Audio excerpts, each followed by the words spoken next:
죽었다 다시 살아온 사람이 있어요. 그들이 바로 임사 체험자입니다. 이번 시간에는 임사 체험자에 대하여 첫 번째, 죽었다 다시 살아난 사람이 없는가? 두 번째, 죽은 이후에도 소리를 들을 수 있다. 세 번째, 시신을 바로 안치실에 모시는 비인간성에 대하여 함께 생각해 보겠습니다. 첫 번째, 죽었다 다시 살아난 사람이 없을까요? 사람이 죽으면 어떻게 될까요? 이 문제는 인류가 지난 수천 년간 궁금하게 여긴 주제이지만 시원한 답을 몰라요. 죽음 뒤의 세상이 실제로 존재할까요?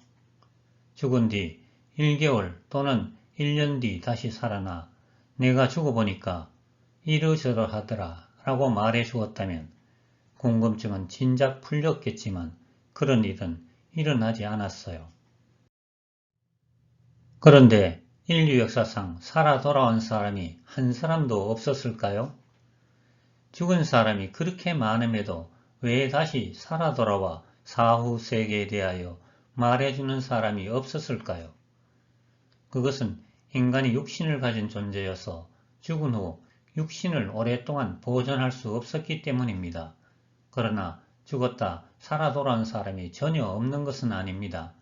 최근 자주 접할 수 있는 임사 체험자가 바로 죽었다 다시 살아온 사람들입니다. 그들은 현대의학으로 보아 죽음 판정을 받았지만 다시 살아온 것이 분명합니다. 하지만 사람들이 그걸 믿고 싶지 않기 때문에 이런저런 이유를 들어 인정하지 않으려 해요. 그들이 사후 세계에 대하여 알려주었지만 아직까지 반신반의하고 있는 상태입니다. 이와 같은 임사 체험자는 현재만 있는 것이 아니라 과거에도 많이 있었어요. 하지만 사람들이 전혀 믿지 않았기 때문에 자신들의 체험을 이야기하지 못했습니다. 말할 경우 귀신 들린 것으로 여겨 따돌림을 받았기 때문입니다. 최근 사후 세계에 대하여 제대로 알려줄 필요가 있어 그와 같은 체험이 공개적으로 드러나고 있어요. 그렇지만 아직까지 인간의 의식이 그것을 인정할 수준에 이르지 못하고 있어요. 그러나 오래지 않아 이 부분에 대한 논란이 없어질 날이 올 것입니다. 근래 불치의 병에 걸린 사람을 조직이 손상되지 않은 상태에서 냉동시켜 보관하고 있어요. 이들이 다시 깨어나 보관기간 동안 경험한 사후 세계 이야기를 들려준다면 수긍할 수 있을 것입니다. 그렇다 하더라도 그들의 이야기는 자신들이 경험한 세계에 불과해요. 따라서 사후 세계에 대한 시원스러운 답변은 될 수 없을 것입니다. 궁극적인 답변은 사후 세계에 대하여 공부하고 있는 사람들이 알려주어야 할 사명이 있다 할 것입니다. 죽은 후에도 소리를 들을 수 있다고 합니다. 의사들의 말에 의하면 사망한 후에도 청신경은 상당 기간 살아있어 가족들의 이야기를 듣는다고 합니다. 이게 사실일까요? 사실이라면 그것이 언제까지 가능할까요? 호흡이 정지되고 심장이 멈추면 의학적으로 사망으로 판정합니다. 이 경우에도 인체의 모든 세포들이 사망 시점에 일제히 활동을 멈추는 것은 아닙니다. 청신경의 경우는 사망 이후 48시간까지 기능할 수가 있어 외부의 소리를 인지할 수 있다고 해요. 티베트 사람들은 사망한 사람의 곁에서 티베트 사자의 서를 읽어줍니다. 이것이 사망자의 진화를 위해 도움이 될까요? 당연히 도움이 될 것입니다. 청신경이 살아있어 이야기를 듣고 있기 때문입니다. 죽은 후 사후 세계에 대한 지식을 가지고 있는 것과 무지한 상태에서 맞이하는 것은 큰 차이가 있어요.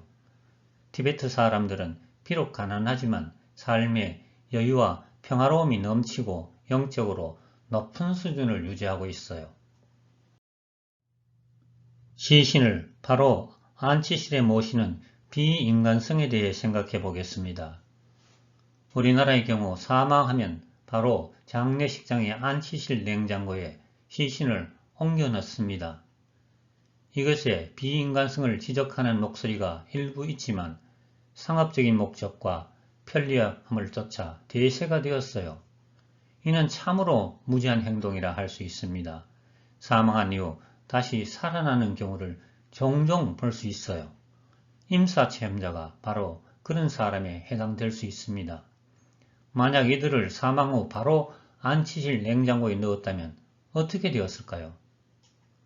비록 다시 살아나야 할 스케줄이 있었다고 하더라도 시신이 얼어 다시 살아날 방법이 없었을 것입니다. 사망 판정을 받은 후 다시 살아나는 비율이 2%에 이른다고 주장하는 학자도 있어요. 하지만 의학적으로 사망 판정을 받은 후 다시 소생하는 비율은 매우 적습니다.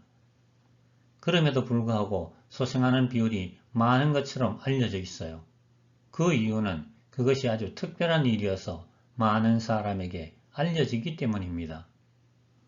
또 실제로 사망한 것이 아님에도 불구하고 의사가 실수로 사망으로 판정하는 경우도 있을 수 있겠죠. 돌아가신 후 곧바로 안치실 냉장고로 모시는 비인간적인 행위는 그만두었으면 합니다. 적어도 하루 정도는 가족들과 함께 하면서 마지막 정을 나눌 수 있도록 장례 문화가 바뀌었으면 좋겠습니다. 근래 임사체험자에 대한 이야기가 많이 알려지는 것은 사후 세계를 생각하면서 살아가라는 메시지를 전달하는 것으로 볼 수 있을 것입니다. 들어주셔서 감사합니다. 다음에는 임사체험은 과학으로 설명이 불가능하다에 대해 이야기하겠습니다.